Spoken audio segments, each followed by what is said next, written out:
لیکن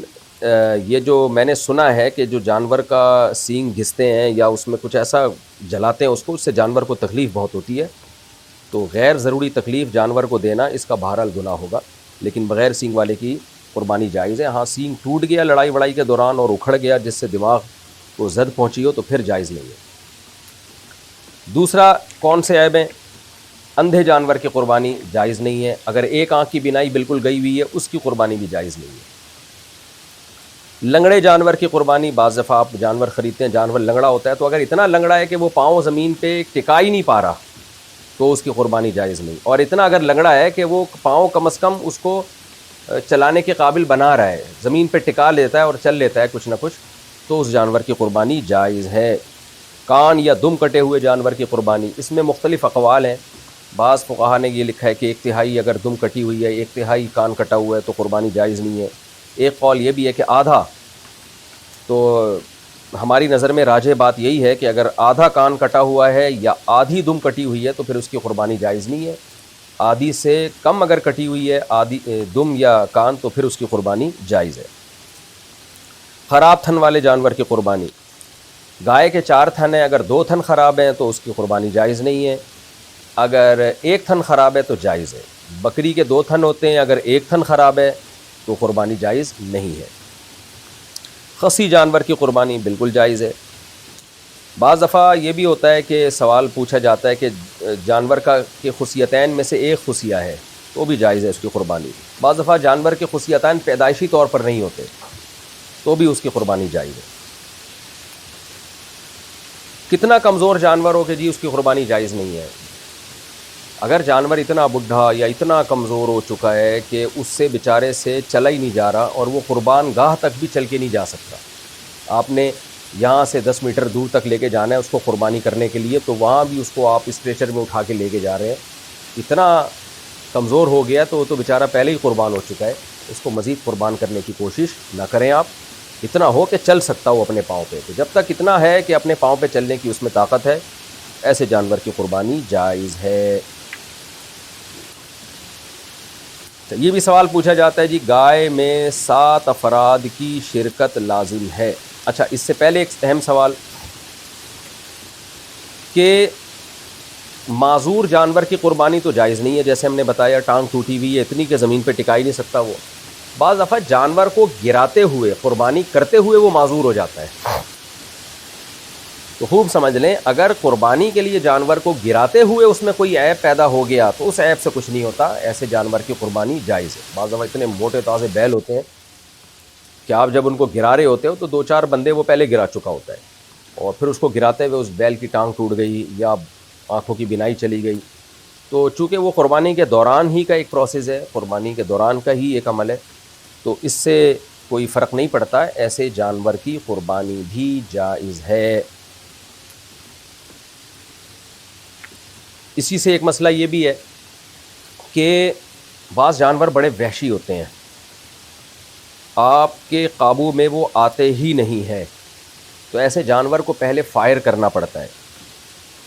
گولی مارنی پڑتی ہے، اس کے بعد جا کے وہ قابو میں آتے ہیں۔ تو شرعاً یہ بھی جائز ہے کہ اگر کوئی ہٹا کٹا موٹا بیل بھینسا قابو میں ہی نہیں آ رہا آپ کے، تو آپ نے اگر اس کو فائر کیا، گولی ماری اور گولی سے وہ مرا نہیں، تو آپ نے فوراً جا کے مرنے سے پہلے اس کو ذبح کر دیا تیز دھار والی چھری سے، تو بھی اس کی قربانی جائز ہے۔ البتہ آپ نے اس کے گولی ماری اور گولی سے وہ مر گیا، آپ کے ذبح کرنے سے پہلے وہ مر گیا، تو پھر اب اس کی یعنی وہ قربانی آپ کی نہیں ہوئی ہے، اور وہ گوشت بھی آپ کے لیے حلال نہیں ہے، وہ مردار کے حکم میں ہے، کیونکہ قرآن مجید نے الموقوذہ، وہ جانور جس کو پتھر سے مارا جائے، اس جانور کو حرام شمار کیا، تو گولی بھی پتھر ہی کی طرح ہوتی ہے، فرق صرف یہ ہے کہ ایک پتھر وہ ہوتا ہے جو آپ ہاتھ سے پھینکتے ہو، ایک پتھر وہ ہوتا ہے جس کے لیے آپ ایک مشین استعمال کرتے ہیں تاکہ اس کی اسپیڈ بڑھ جائے۔ البتہ گولی اگر دھار والی ہے، یعنی آگے اس کے تیز باریک نوک ہے، جیسے تیر میں ہوتی ہے نوک، تو پھر دھار والی کوئی بھی چیز سے جب آپ جانور کا شکار کریں گے تو پھر شریعت نے ہمیں یہ آسانی دی ہے کہ اگر آپ نے وہ شکار بسم اللہ اللہ اکبر پڑھ کے آپ نے گولی چلائی، جس گولی کی آگے تیز نوک ہو، صرف نوک کافی نہیں ہے، گول نوکیں ہوتی ہیں بندوقوں کی، وہ اس سے کوئی فرق نہیں پڑتا، تیز دھار والی نوک ہو، یا تیر آپ نے مارا جانور پر اور وہ جانور گر گیا، آپ کے پہنچنے سے پہلے وہ مر گیا، تو بھی حلال ہے وہ. لیکن یہ جب ہے جب دھار ہو آگے گولی کی یا تیر کی، تو پھر اگر آپ کے پہنچنے سے پہلے جانور ہلاک ہو گیا تو حلال ہے وہ. ہاں آپ پہنچے اور اس وقت زندہ تھا تو پھر آپ پر لازم ہے کہ اس کو ذبح کر دیں. اب آپ نے جانور پہ تیر چلایا یا دھار والی گولی جس کے آگے تیز نوک ہوتی ہے، بسم اللہ اللہ اکبر پڑھ کے آپ نے اس بھینسے پہ فائر کیا،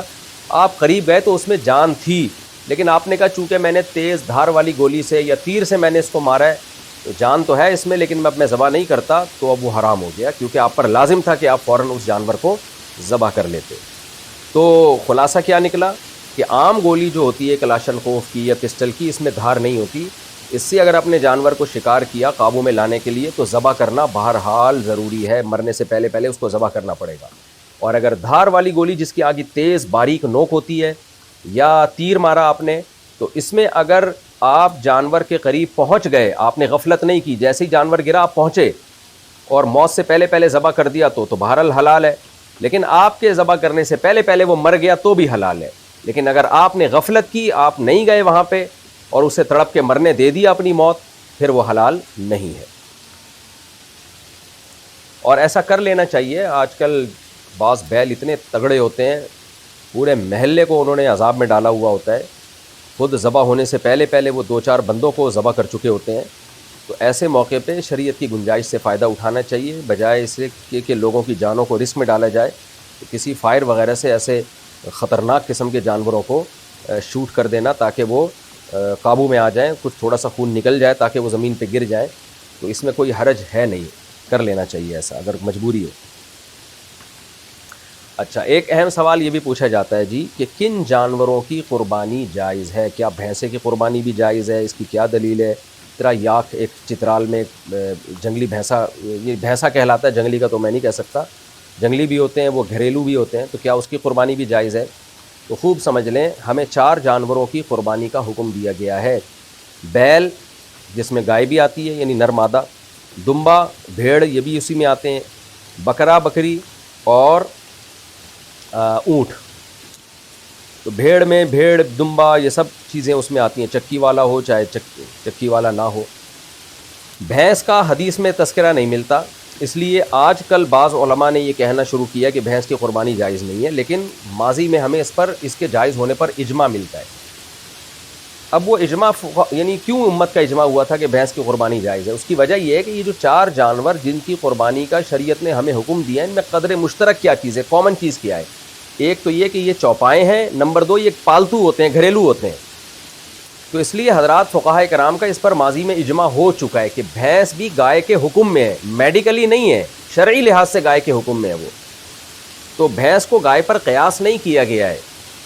بلکہ بھینس کو قربانی کے معاملے میں لاحق کیا گیا ہے گائے کے ساتھ، یعنی گائے کی جنس میں شامل کیا گیا ہے، کیونکہ وہ بھی چوپایا ہے.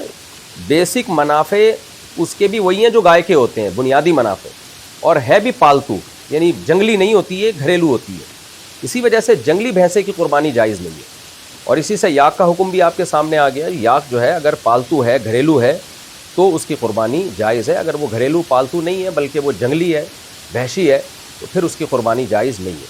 تو خلاصہ یہ نکلا کہ بھینس کی قربانی اس کے جائز ہونے پر بھی اجماع رہا ہے. تو بھینسا بھی آپ قربان کر سکتے ہیں، بھینس بھی کر سکتے ہیں، اور یاک بھی کر سکتے ہیں اگر وہ پالتو ہے، اور بکرا بکری وغیرہ تو سب کو معلوم ہی ہے. تو ان جانوروں کی قربانی بھی جائز ہے. البتہ ہرن کی قربانی، شتر مرغ کی قربانی یہ جائز نہیں ہے، کیونکہ یہ جنگلی جانور ہیں، اور شتر مرغ تو چوپایوں میں اس کا شمار ہوتا بھی نہیں ہے. اسی طرح یہ جو مارخور ہے اس کی بھی قربانی جائز نہیں، کیونکہ یہ بکروں کی اقسام میں آتا ہے، لیکن یہ گھریلو نہیں ہوتے، یہ بلکہ یہ وحشی اور جنگلی جانور ہوتے ہیں. تو اس لیے مارخور کی قربانی بھی جائز نہیں ہے. جانور کی عمر کتنی ہو، یہ بھی سوال پوچھا جاتا ہے. کیا 2 دانت کا ہونا ضروری ہے؟ بالکل ضروری نہیں ہے. گائے اور بیل میں 2 سال کا ہونا ضروری ہے. یعنی آپ بقرعید کے پہلے دن اگر کوئی گائے یا بیل ذبح کر رہے ہیں تو یہ ضروری ہے کہ وہ پچھلی سے پچھلی بقرعید میں اس وقت سے پہلے پیدا ہو چکا ہو جس وقت آپ قربانی کر رہے ہیں. یعنی اسلامی لحاظ سے 2 سال کا ہونا ضروری ہے، انگریزی لحاظ سے نہیں. یعنی آپ نے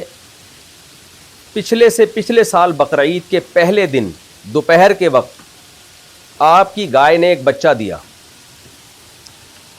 پچھلی سے پچھلے سال والی بقرعید میں دوپہر کے وقت، تو آپ اس بقرعید میں صبح کے وقت اس بچے کو ذبح نہیں کر سکتے کیونکہ ابھی 2 سال پورے نہیں ہوئے۔ آپ ظہر کے بعد کر سکتے ہو کیونکہ ظہر کے بعد بقرعید کے پہلے دن وہ 2 سال کا مکمل ہو جائے گا۔ اس مثال سے آپ کو سمجھ میں آ گیا ہوگا کہ ہر وہ جانور جو پچھلے سے پچھلی بقرعید سے پہلے پیدا ہو چکا ہو اس کو آپ اس بقرعید میں ذبح کر سکتے ہو، گائے اور بیل میں، اور جو پچھلے سے پچھلی بقرعید کے پہلے دن پیدا ہوا تو پہلے دن وہ ٹائم گزرنے کے بعد یا اگلے دن آپ اس کو ذبح کر سکتے ہو، اور پچھلے سے پچھلے سال بقرعید میں اگر وہ تیسرے دن پیدا ہوا تو پھر پہلے اور دوسرے دن نہیں ذبح کر سکتے، آپ اس کو تیسرے دن ذبح کرو گے اس ٹائم کے بعد جس ٹائم میں وہ پیدا ہوا تھا، تاکہ 2 سال کمپلیٹ ہو جائے۔ یہی حکم بکری میں اور بکرے میں۔ اونٹ میں کم سے کم 5 سال کا ہونا ضروری ہے، 5 سال سے پہلے آپ اونٹ کو نہر یا ذبح نہیں کر سکتے۔ گائے اور بیل میں 2 سال ہو گئے، اور بکرا بکری میں 1 سال ہو گیا، اور دمبے میں اصل حکم تو یہی ہے کہ کم سے کم 1 سال کا ہو، لیکن اگر دمبا یا بھیڑ موتا تازہ خوب بھرا ہوا ہے، 6 مہینے کا بھی اگر ہے، وہ دیکھنے میں وہ سال کا لگ رہا ہو، سال کا لگنے کا مطلب یہ ہے کہ اس 6 مہینے کے دمبے کو اگر آپ سال والے دمبوں میں چھوڑتے ہو تو فرق کرنا بہت مشکل ہو جاتا ہے کہ یہ سال کا ہے یا نہیں ہے، تو ایسے دمبے کی قربانی بھی جائز ہے، لیکن 6 مہینے سے بھی اگر وہ کم کا ہے پھر جائز نہیں ہے اس کی قربانی، یا 6 مہینے کا ہے لیکن وہ دبلا پتلا بہت ہے اور دیکھنے میں لگ نہیں رہا سال کا تو بھی جائز نہیں ہے۔ یہ تو ہو گیا جی جانور کی عمر۔ باقی 2 سال جو ہے 2 دانت لوگوں نے ایک اپنے لیے ایک معیار متعین کیا ہوا ہے، کیونکہ ہمیں پتہ نہیں ہوتا کہ جو جانور بیچ رہا ہے وہ سچ کہہ رہا ہے یا جھوٹ کہہ رہا ہے، تو جانور کے دانت جب 2 دانت ہو جاتا ہے نا، جانور دندیا کہتے ہیں میرے خیال ہے اس کو، کہ 2 دانت کا جب جانور ہو گیا تو پھر یقین ہوتا ہے کہ یہ 2 سال سے اوپر کا ہی ہے، کیونکہ 2 سال کے بعد ہی جانور 2 دانت نکالتا ہے۔ لیکن یہ بہرحال ضروری نہیں ہے، اگر جانور کھیرا ہے 2 سال گائے میں، اور اونٹ میں 5 سال، اور بکرا بکری میں 1 سال وہ مکمل کر چکا ہے، اور جو بیچ رہا ہے آپ کو جانور، آپ کو اس کی دیانت داری پہ یقین ہے یا غالب گمان ہے، وہ کہتا ہے بھائی قسم اٹھا کے کہہ دیتا ہے یار یہ میں اللہ کی قسم اٹھا کے کہتا ہوں کہ یہ 2 سال کا ہو چکا ہے، اور آپ کو اس کی بات پہ یقین آ جاتا ہے تو بھی آپ قربانی کر سکتے ہیں، لیکن اگر آپ کو اس کی بات پہ یقین نہیں آتا تو پھر آپ قربانی نہیں کر سکتے۔ حرام آمدن والے کو گائے کے حصے میں شامل کرنا، جس کے بارے میں پہلے سے پتہ ہو کہ اس کی ٹوٹل آمدن حرام ہے، ٹوٹلی اس لیے کہہ رہا ہوں کہ بعض لوگ مکس کما رہے ہوتے ہیں، حلال بھی حرام بھی، تو اس میں تو دیکھا جائے گا اگر زیادہ حلال ہے تو پھر حلال ہی ہم یہی سمجھیں گے ہمیں حلال سے دے رہا ہے، زیادہ حرام ہے تو ہم یہ سمجھیں گے ہمیں حرام سے دے رہا ہے، تو لیکن اگر پتہ نہیں ہے تو پھر جائز سمجھا جائے گا، کیونکہ ہمیں بدگمانی کی اجازت نہیں ہے۔ لیکن اگر آپ کو پتہ چل گیا بھائی اس آدمی کی جو سورس آف انکم ہے وہ زیادہ تر یہ حرام ہی کماتا ہے، اوپر کی آمدن اس کی زیادہ ہے،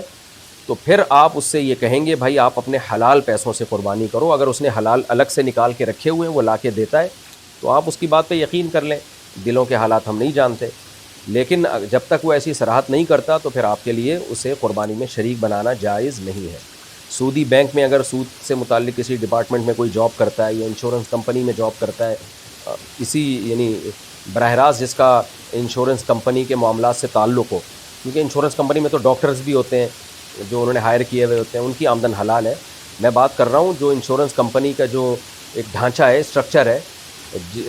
جس کے بغیر کمپنی چل نہیں سکتی، ایسے کسی شعبے میں جب کوئی ہوگا تو اس کی آمدن بھی حرام ہے۔ سودی بینک میں کوئی مینیجر ہے یا اسی طرح کوئی سودی معاملات لکھتا پڑھتا ہے، لکھنے پڑھنے کا کام ہے یا اکاؤنٹ کھولنے کا کام ہے لوگوں کو موٹیویٹ کر کے، تو ایسی شخص کی آمدن حرام ہے۔ یا شراب کا بزنس ہے کسی کا، تو حرام آمدن والے کو اگر آپ نے قربانی کے حصے میں شریک کر لیا تو کسی کی بھی قربانی نہیں ہوگی، اور وہ گوشت بھی سب کے لیے حرام ہو جائے گا، گوشت کھانا بھی جائز نہیں ہوگا، تو اس لیے اس میں احتیاط کرنا ضروری ہے۔ باقی اگر کسی کو پتہ نہیں ہے تو پھر تفتیش کرنے کی بہت زیادہ اس میں ضرورت نہیں ہے۔ کسی نے اپنے منہ سے کہہ دیا کہ بھئی میں حلال کماتا ہوں، میں یہ ان شعبے سے میرا تعلق نہیں ہے، یا میں سودی بینک میں جاب تو کرتا ہوں لیکن میں نے قربانی کے لیے الگ پیسے رکھے ہوئے ہیں، تو بس اس کی زبان پر اعتماد کر لینا کافی ہے، زیادہ ڈیپ میں گہرائی میں جانے کی ضرورت نہیں ہے۔ اونٹ کی قربانی میں 7 حصے ہیں یا 10 حصے؟ اونٹ کی قربانی میں 7 حصے ہیں، وہ جو 10 والی حدیث ہے وہ مال غنیمت سے اس کا تعلق ہے۔ شرک کرنے والے کے ساتھ قربانی کرنے والوں کی قربانی کا کیا حکم ہے؟ کسی کا عقیدہ دو ٹوک شرکیہ ہو بالکل واضح، نبی صلی اللہ علیہ وسلم کو بغیر کسی تعویل کے وہ مشکل کشا حاجت روا مانتا ہو کوئی شخص، آپ صلی اللہ علیہ وسلم کو کلی علم غیب کا قائل مانتا ہو، یعنی اس کا قائل ہو کہ نبی صلی اللہ علیہ وسلم کلی طور پر عالم الغیب تھے، ما کانا و ما یکونو کا علم تھا، آپ کو کوئی چیز آپ کے علم سے مخفی نہیں تھی، تو یہ تو کلی علم غیب ہو گیا۔ یا آپ صلی اللہ علیہ وسلم کو اللہ نے اتنے اختیارات دے رکھے ہیں کہ جب چاہیں جہاں سے چاہیں نبی صلی اللہ علیہ وسلم ہماری مدد کر سکتے ہیں، یا فلاں بزرگ ہماری مدد کر سکتے ہیں، یا کوئی ختم نبوت کے عقیدے کا منکر ہے جیسے قادیانی ہے، تو ایسے کفریہ عقیدہ کسی کا واضح طور پر اگر ہوگا تو پھر اس کی قربانی کو کا اگر آپ نے حصہ اپنے جانور میں ڈال دیا تو اس کی قربانی بھی، کسی کی بھی قربانی پھر نہیں ہوگی، سب کی قربانی غلط ہو جائے گی، ناجائز ہو جائے گی۔ اور ذبح کرنے والے کے لیے بھی ضروری ہے، خوب سمجھ لیں، قربانی کا جانور ہو یا عام جانور ہو، کسی مشرک نے اگر ذبح کیا جو دو ٹوک اور صاف لفظوں میں نبی کو عالم الغیب مشکل کشا مانتا ہو، جس کی میں نے تفسیر ابھی بیان کی ہے، تو ایسے شخص نے اگر جانور بھی ذبح کر دیا تو بھی وہ جانور حرام ہو جائے گا، تو اس کا گوشت بھی کسی کے لیے حلال نہیں ہے۔ ہاں، بدعتی ہونے سے فرق نہیں پڑتا، یعنی بدعتی اگر کوئی ہے تو عقیدہ اس کا شرکیہ نہیں ہے، تو پھر اس کا اگر گائے میں حصہ ہے تو قربانی ہو جائے گی، اور اگر اس نے ذبح کر دیا تو بھی قربانی ہو جائے گی۔ لیکن مشرک یا ختم نبوت کا کوئی منکر ہے، یا اسلام کے کسی بنیادی عقیدے کا کوئی منکر ہے، تو اس سے اگر کسی نے ذبح کروا لیا تو بھی جانور حرام، اور اس کو قربانی کے حصے میں شریک کر لیا تو بھی قربانی برباد ہو جائے گی سب کی۔ اور میں نے جیسے بتایا کہ جانور ذبح کرنے والے کا توحید پرست ہونا ضروری ہے، البتہ عیسائی یہودی کو اللہ نے اس سے مستثنیٰ کیا ہے، تو ایک تو ان کا ذبیحہ بھی حلال ہے ہمارے لیے۔ ہاں، یہ ضرور ہے کہ جو ذبح کرنے والا اگر مسلم ہے اور وہ بسم اللہ اللہ اکبر نہیں پڑھتا یا اللہ کا نام نہیں لیتا تو بھی جانور حرام ہو جاتا ہے، کیونکہ ہم نے دیکھا ہے بعض دفعہ قصائی جانور ذبح کر رہے ہوتے ہیں، منہ میں ان کے گٹکے ہوتے ہیں، ان کو گٹکا نکالتے ہوئے تکلیف ہو رہی ہوتی ہے، تو وہ تکبیر کہہ نہیں رہے ہوتے۔ اگر بھول گیا نا کوئی بسم اللہ اللہ اکبر کہنا، کوئی شخص بھول گیا تو جانور حلال ہے، حدیث میں آتا ہے ہر مسلمان کے دل میں اللہ کا نام موجود ہے آلریڈی، تو اگر بھولے سے کسی سے اللہ کا نام چھوٹ گیا، کیونکہ وہ ایسا وقت ہوتا ہے جانور ہل رہا ہوتا ہے، آپ دفعہ آپ کو اس کی فکر ہوتی ہے بھاگ نہ جائے، تو آپ ذبح کرنے میں ٹائم لگا دیتے ہو، بسم اللہ اللہ اکبر پڑھنا بھول جاتے ہو، تو بھولے سے چھوٹ گیا حلال ہے جانور، لیکن جان کر چھوڑ دیا گٹکے کی وجہ سے، لوگ یاد دلا رہے ہوتے ہیں بعض دفعہ قصائی کو، پھر بھی وہ نہیں بول رہا ہوتا، منہ سے پھوٹ ہی نہیں رہا ہوتا، کچھ الفاظ نکالو بھائی منہ سے، تو اسی وجہ سے یہ بسم اللہ اللہ اکبر زور سے پڑھنا چاہیے تاکہ لوگوں کے دل میں شک شبہ بھی ختم ہو جائے۔ تو اگر کسی نے نہیں کیا، اللہ اکبر نہیں پڑھا، تو پھر جانور حرام ہو جائے گا۔